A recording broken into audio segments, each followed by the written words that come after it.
Bienvenidos a la edición estival de Pedazos de Historia. A continuación, una de las entrevistas que hemos preparado para estos meses de julio y agosto. Y lo vamos a hacer en compañía de José Miguel Muñoz Jiménez, doctor en Historia del Arte, que ha sido profesor en la Universidad Europea de Madrid y actualmente en la Universidad Francisco Marroquín de Guatemala, que desde hace años ha trabajado en torno a un personaje, un arquitecto de finales del siglo XVI y comienzos del siglo XVII, Fray Alberto de la Madre de Dios.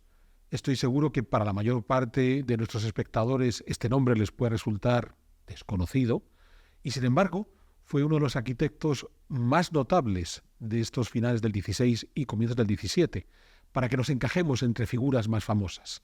Vendría a ser un arquitecto de una generación posterior a Juan de Herrera, el arquitecto del Escorial, y contemporáneo, por ejemplo, a figuras destacadas como Juan Gómez de Mora.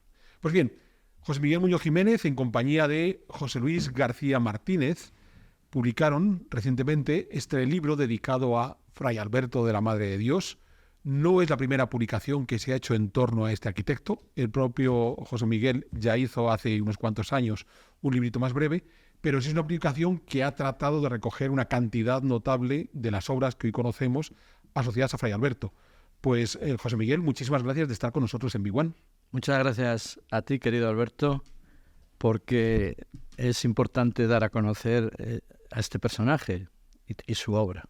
Bueno, la pregunta que me parece clave, y iremos viendo a lo largo de este programa obras significativas de Fray Alberto. Para centrar la jugada vamos a hablar de la que quizás sea más popular, que es la Iglesia de la Encarnación de Madrid, muy cerca del Palacio Real. Entonces, los que conozcan bien Madrid sabrán a qué iglesia me estoy refiriendo, y los que no pueden hacer una rápida búsqueda en Internet.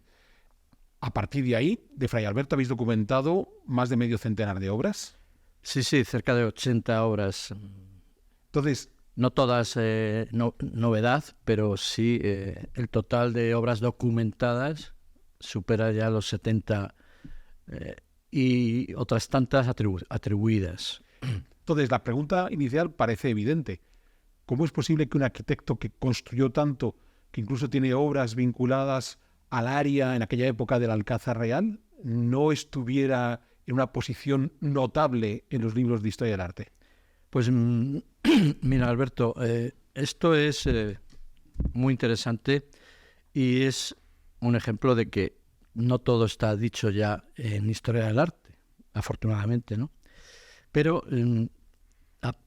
la figura de Fray Alberto, a partir de un desconocimiento generalizado, pues solo en 2 o 3 citas de Yaguno y de otros autores que intentaron catalogar la mayor parte de las obras de historia de arquitectura en España, pues era muy poco conocido, ¿no?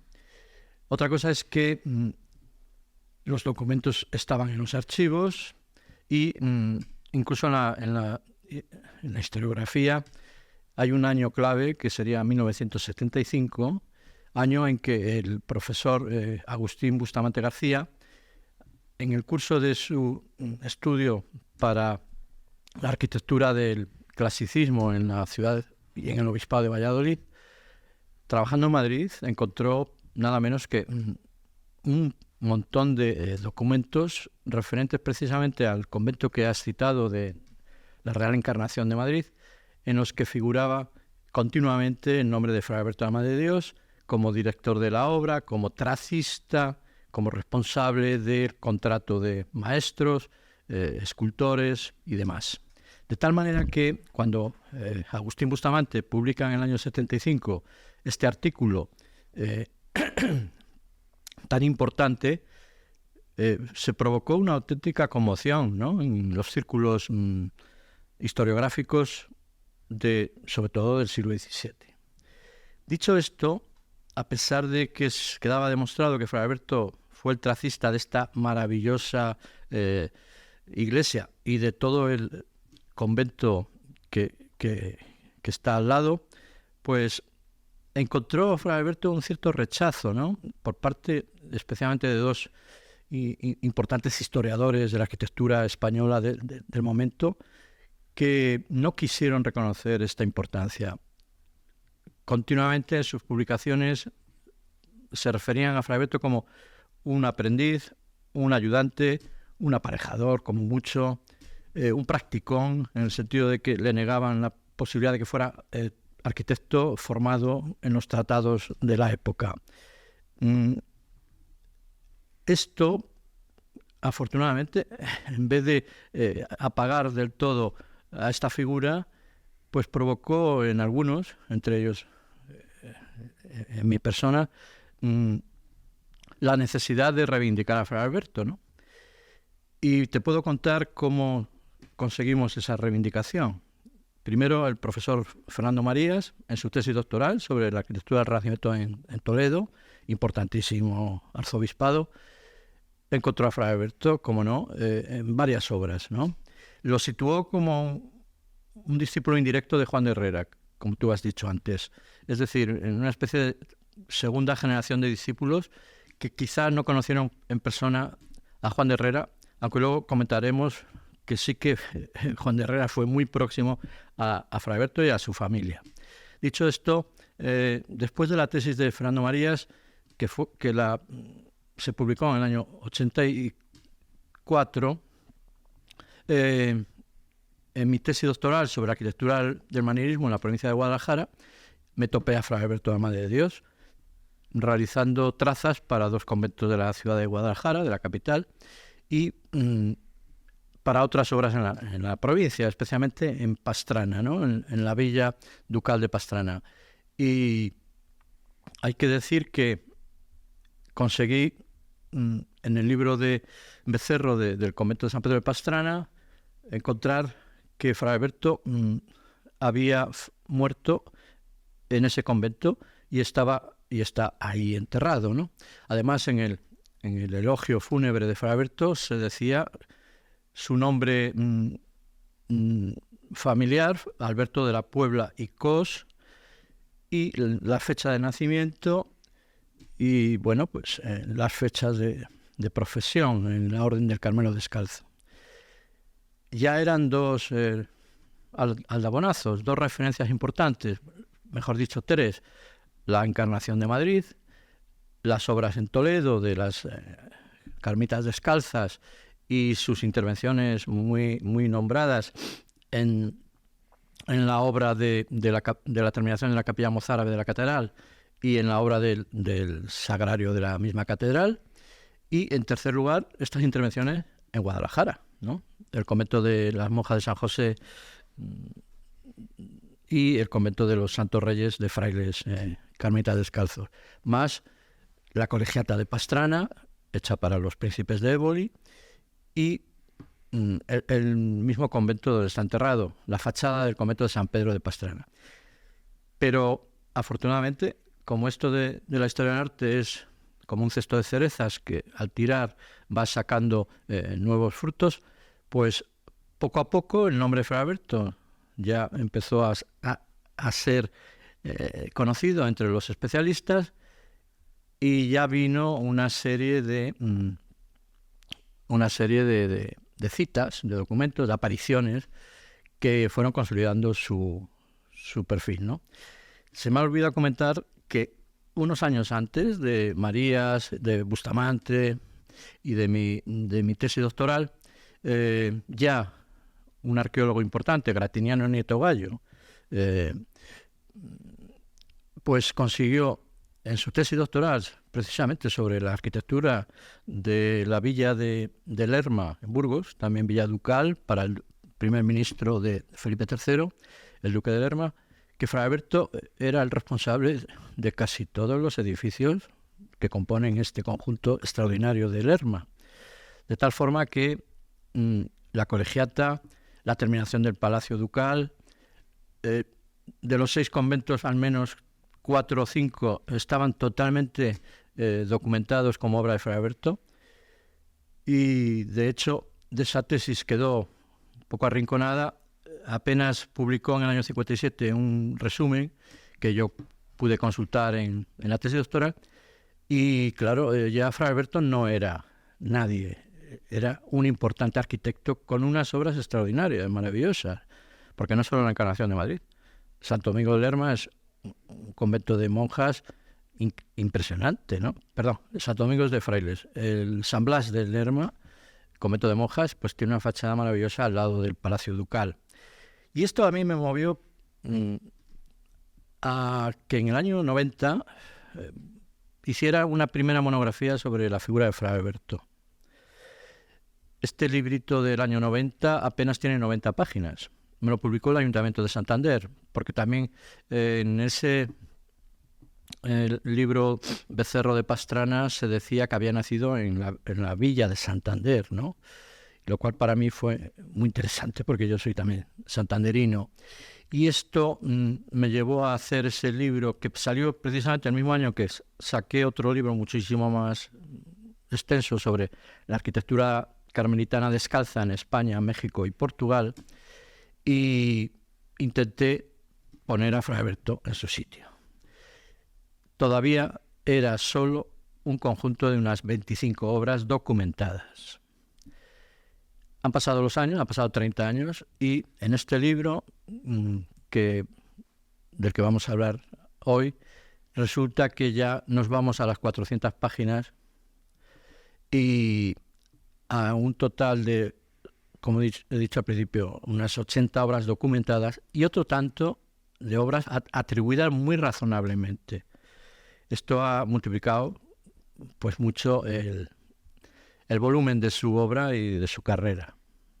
Bien, pero es muy curioso porque si ustedes, y volvamos al primer ejemplo que hemos dado de las obras de Fray Alberto, la Madre de Dios, si ustedes van a la Encarnación, es muy posible que hoy, en 2024, las guías, es decir, 50 años después de haber dejado claramente documentada la autoría de ese edificio por parte de Fray Alberto, la Madre de Dios, las guías que hacen la visita suelen seguir atribuyendo el edificio a Juan Gómez de Mora, que es un arquitecto contemporáneo de Fray Alberto. Y claro, con lo que nos acaba de comentar José Miguel, nos damos cuenta de que esta disciplina aparentemente aséptica, que es la historia del arte, donde en realidad lo que hacemos es la búsqueda de quiénes son los autores y a partir de ahí, desde la formación del autor hasta las influencias que pueden recibir, las decisiones que toman en base a los clientes y las exigencias de sus clientes, nos podemos encontrar en algo que ha comentado José Miguel, la posibilidad de que personajes históricos perfectamente documentados y a los que podemos atribuir, en este caso es un arquitecto, obras conocidas. Yo he citado la Encarnación, José Miguel ya ha añadido la Vía de Lerma en Burgos, seguro que muchos de nuestros espectadores la conocen, y como acaba de decir José Miguel, buena parte de las obras de comienzos del 17 son de Fray Alberto. Pues bueno, personajes históricos perfectamente documentados pueden quedar fuera de los manuales y del relato histórico porque les resultan antipáticos a algunos historiadores. Queremos seguir mejorando pedazos de historia en nuestro canal Big One Media. Y para eso necesitamos todo vuestro apoyo en nuestro club de socios. De modo que únete a nosotros y así estamos seguros de poder seguir ofreciéndote programas de calidad y además, en algunas de nuestras categorías de socios, nos puedes compartir tus inquietudes en historia y si somos capaces, trataremos de resolvértela. De modo que mira en la descripción de este programa y allí tendrás el link que te va a llevar a esa posibilidad de convertirte en uno de nuestros socios y con ello ayudarnos a seguir mejorando nuestros programas. Pues sí, es cierto. En principio vamos a aceptar que se trata de un problema de desconocimiento que no tiene mayor malicia, ¿no? Es decir, ¿cuántas veces, afortunadamente, como estoy diciendo mucho, pues no todos lo sabemos, no todo se sabe. Los archivos españoles y europeos, pero en este caso españoles, son riquísimos y todavía hay muchísimos protocolos, muchísimos libros de obra y fábrica, muchísimos libros de profesiones en las órdenes religiosas por abrir, porque como decía un sabio, investigar no es más que abrir el libro, ¿no? En principio. Cuidado que luego viene la interpretación, luego viene la valoración adecuada a lo que estás leyendo, a lo que estás encontrando, ¿verdad? Entonces, por cierto, como has dicho, este libro no es solo fruto de mi trabajo, sino somos los autores.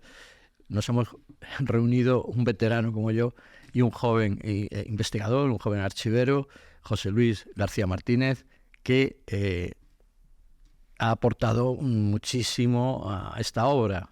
Y entonces hemos formado un buen equipo, ¿no? Y hemos conseguido un libro interesantísimo en principio, y no es porque sea nuestro. Pero en principio, fobias y filias aparte que se dan porque al final el investigador parece que se encariña o detesta, ¿no?, al personaje o a los responsables de nuestro patrimonio del pasado, lo achaco a un asunto, como te he dicho, de cierto desconocimiento, más que de falta de buena voluntad, ¿no? Ahora, el hecho, porque desde que hemos empezado a hablar de este personaje, hemos dicho todo el tiempo Fray Alberto, es decir, era monje, y como tú has indicado, un monje carmelita. El hecho de encontrarnos ante un arquitecto religioso, que no es habitual en principio en la historia de la arquitectura. Cuando uno trata de recitar de memoria listas de arquitectos, por lo general son laicos. Pero claro, en el caso particular del mundo hispano era muy habitual encontrarse dentro de las órdenes religiosas religiosos, monjes, que siendo monjes dentro de esa orden, ejercían como arquitectos, no exclusivamente para su orden, podían también para trabajar para otras órdenes religiosas o incluso para clientes seculares, pero que fuera una figura religiosa puede suponer a lo mejor que no encaja dentro del estereotipo que esperamos del arquitecto después del Renacimiento, un hombre muy individualizado, con una fuerte personalidad, y a lo mejor estos arquitectos religiosos, por romper ese estereotipo, no queremos darles el protagonismo que tuvieron. Pues es posible que la cuestión religiosa pues provoca o pasión o decepción, es decir, o una actitud un poco de rechazo, ¿no?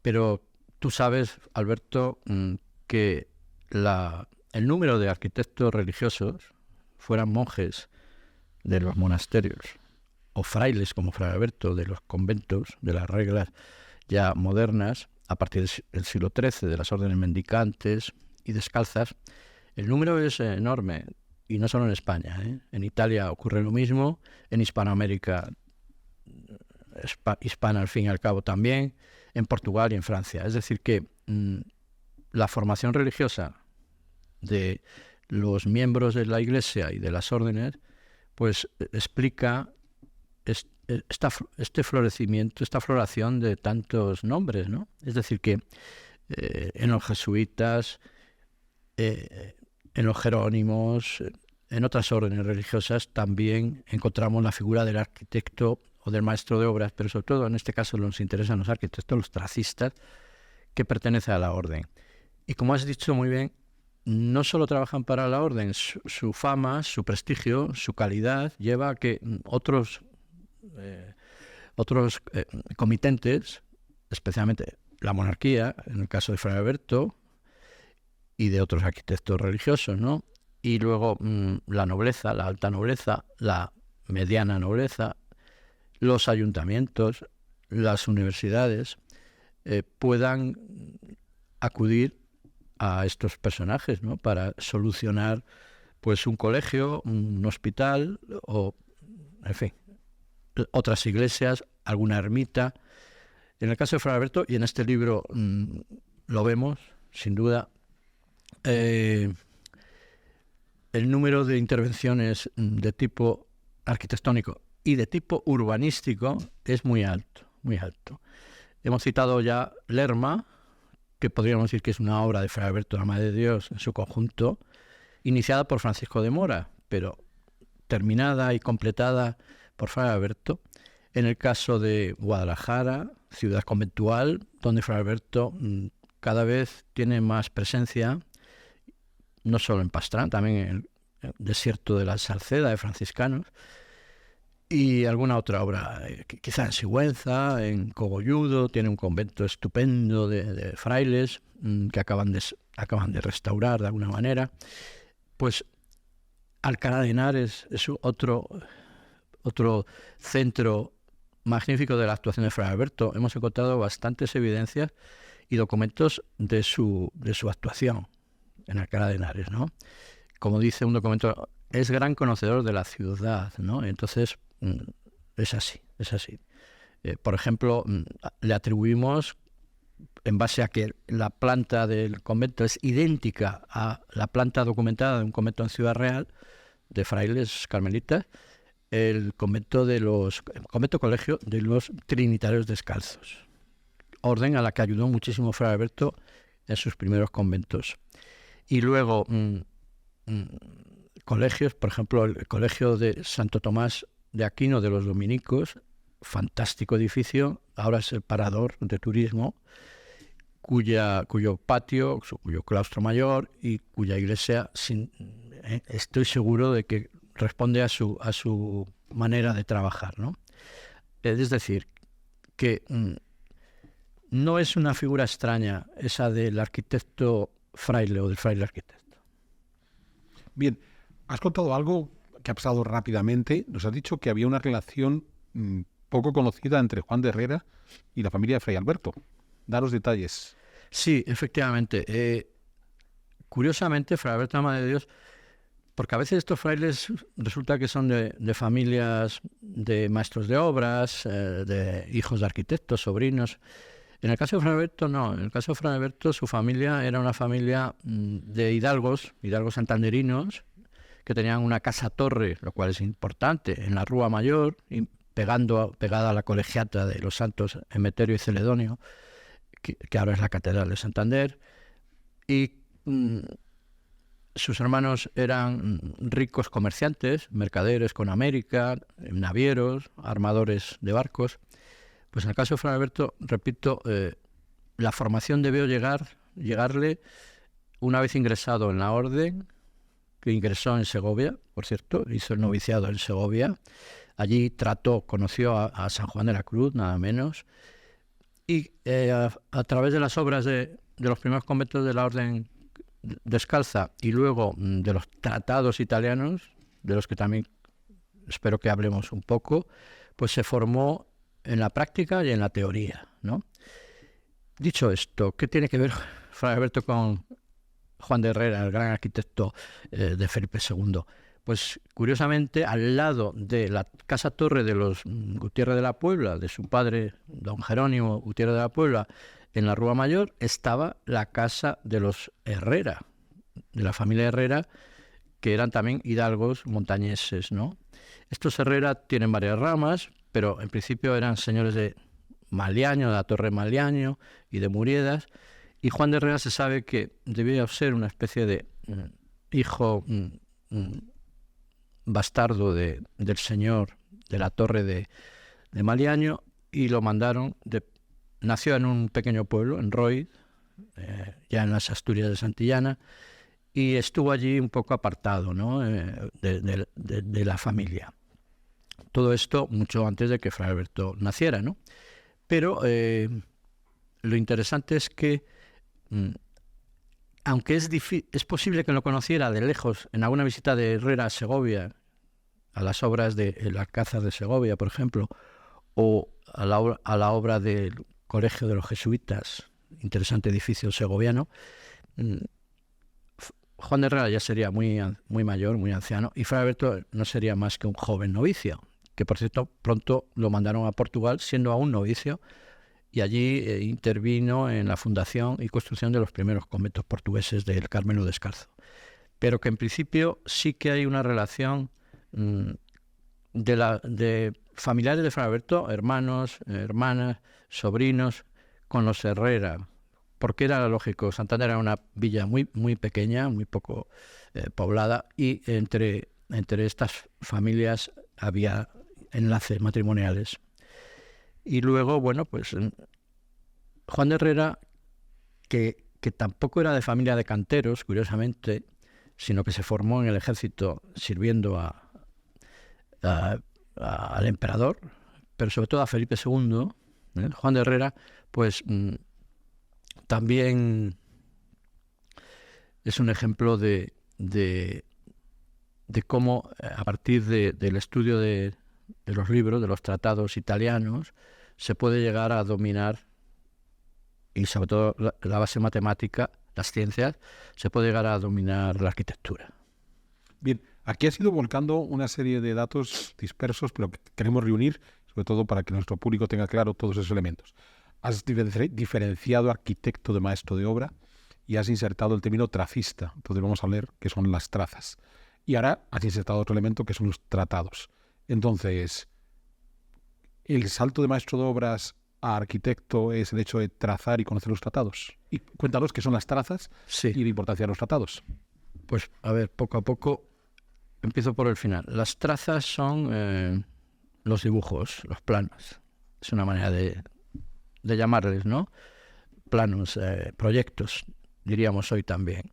Las trazas exigen un esfuerzo intelectual enorme, no solo tener mano al dibujar, sino también la imaginación, el salto a la concepción en un plano de lo que va a ser un edificio tridimensional realizado en otros materiales, ¿no? Con mucho esfuerzo y con un coste económico elevado. Entonces, a este nivel de tracista o de trazador llegan muy pocos maestros de obras, muy pocos albañiles, muy pocos carpinteros o ensambladores, que son los que diseñan los retablos, ¿no?, de madera en las iglesias españolas. Quiero decir que el pasar de maestros de obras, hay muchos, son los contratistas, digamos, que dominan el oficio, por supuesto. Pero lo más importante y lo que nos mueve a los historiadores del arte y nos emociona cuando encontramos son siempre las trazas, sobre todo las trazas nuevas, ¿no? Porque son como imágenes, fotografías de un momento que algunas no se llegaron a hacer, son los proyectos no realizados, pero que siempre te dicen mucho sobre la calidad, el estilo, el modo del arquitecto, ¿no? Respecto a los tratados, son estos libros de arquitectura de origen italiano, pero que también en España luego se tradujeron, ¿no? Y se añadieron ejemplos porque los españoles en nuestras universidades, Salamanca y Alcalá de Henares, sobre todo, sí que tuvimos un nivel humanístico muy elevado, ¿no? En todo comparable con Italia y con Francia o Portugal. Entonces, quiero decir que muy pronto hubo tratados españoles y no solo de traducción italiana. También tratados de artillería, tratados de fortificación, es decir, no solo de arquitectura en el sentido de arquitectura religiosa o arquitectura de palacios. Y por último, los maestros de obras, como te he dicho, serían aquellos pues que no llegan a tener esa calidad de ese grado de arquitecto, ¿no? ¿Qué pasa con los aparejadores? Pues los aparejadores que ya existían entonces, expertos en los materiales, expertos en la dirección de la obra, en algún caso también incluso trazaban, ¿no?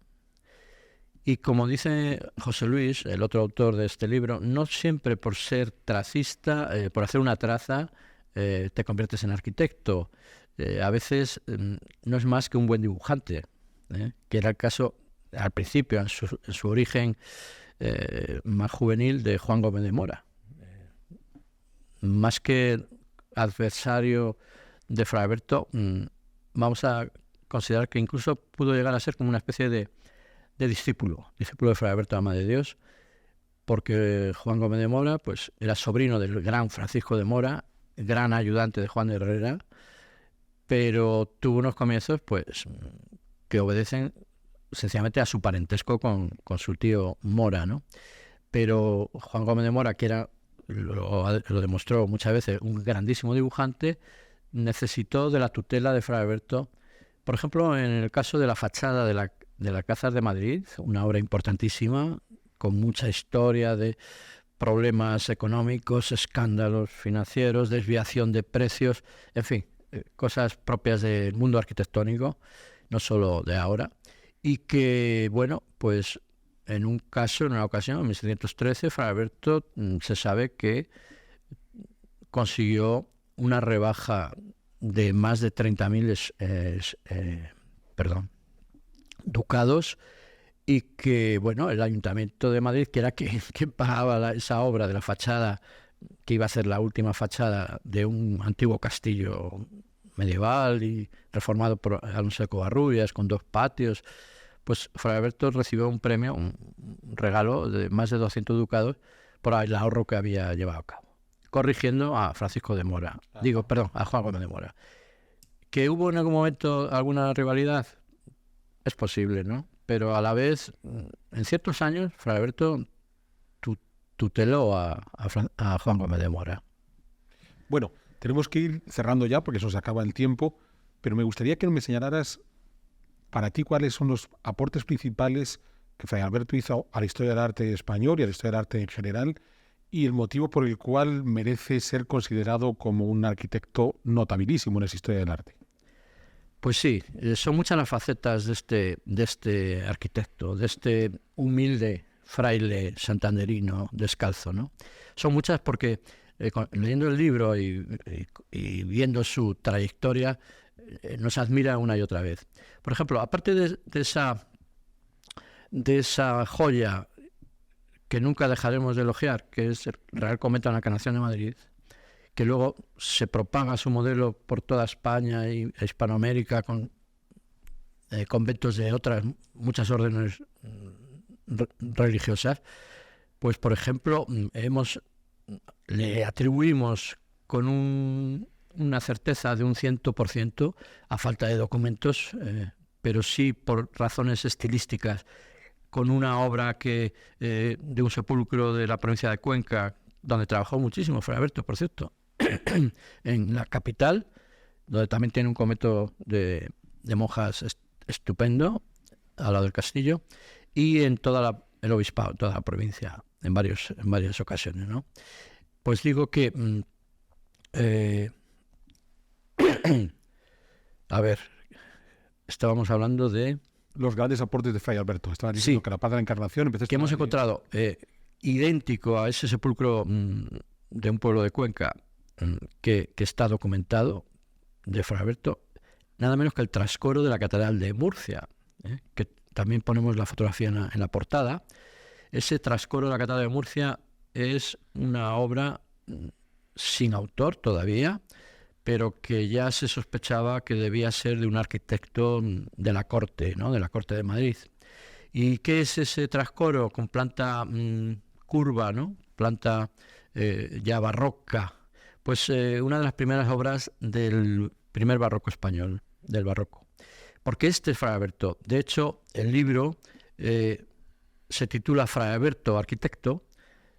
Prescindimos del apellido religioso de la Madre de Dios, pero también ha sido por razones de economía en el título, ¿verdad? Fray Alberto, porque ya es como Fra Angélico y no tienes necesidad de decir los apellidos, ¿no?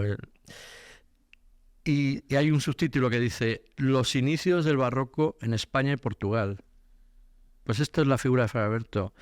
Antes de los arquitectos jesuitas, Pedro Sánchez, por ejemplo, o el hermano Bautista, antes de Juan Gómez de Mora, un poquito antes, estamos hablando de 10 años de adelanto, Fray Alberto en Lerma, en Alcalá de Henares, en Murcia y en otras obras que repartió en Madrid también tuvo bastante actuación, y no solo arquitectónica, también de urbanismo, ¿no?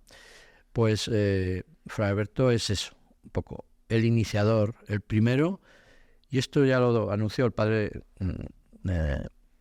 Alfonso Gutiérrez Rodríguez de Ceballos, y es el iniciador. Y también Fernando Chocagoitia lo intuyó, de ese primer barroco español, ¿no? Muy castizo, muy hispánico.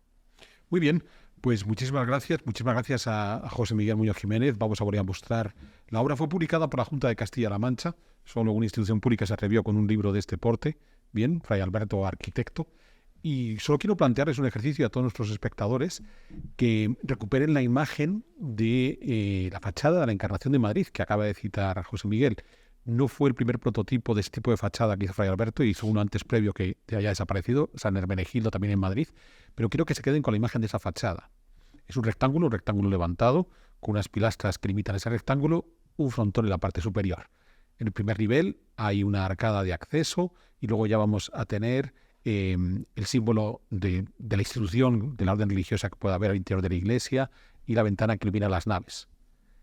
quédense con esa imagen, ese rectángulo levantado con ese frontón que corona todo, y empiecen a buscar esa fachada por España, por Portugal, por Hispanoamérica. Está en todas partes. Porque Fray Alberto creó un modelo, creó una marca, creó un símbolo de prestigio que se va a replicar, lo va a replicar él y después de él otras muchas generaciones de arquitectos hasta bien entrado el siglo XVIII.